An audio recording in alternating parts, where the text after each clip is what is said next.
गणपती बाप्पा म्हटल्यावर मोरया का म्हणतात तुम्हाला माहिती आहे का?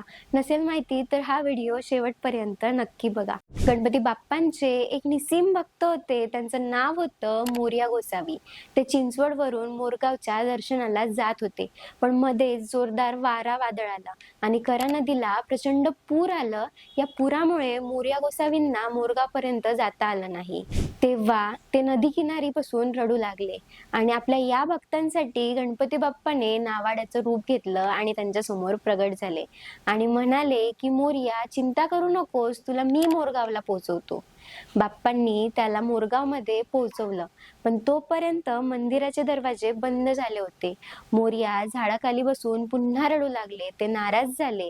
तेव्हा पुन्हा गणपती बाप्पा प्रगट झाले आणि म्हणाले, मोरया, तू का एवढा रडतोस? मी तर तुझ्या या भक्तीवर खूप प्रसन्न झालोय. आजपासून तुला मोरगावला यायची गरज पडणार नाही.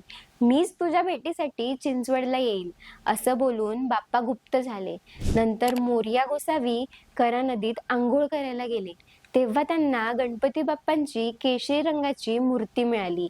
ती मूर्ती घेऊन ते चिंचवडला परत आले.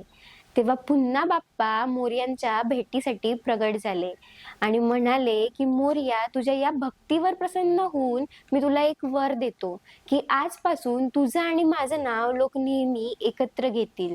जेव्हा लोक म्हणतील गणपती बाप्पा, तेव्हा मोरया त्यांना म्हणावंच लागेल. म्हणून आजपर्यंत आपण सगळे म्हणतो की गणपती बाप्पा मोरया. गणपती बाप्पा मोरया हा फक्त जयघोष नाही किंवा बाप्पांना हाक मारणं नाही, तर भक्ती, इतिहास आणि भक्ताच्या प्रेमाचं प्रतीक आहे.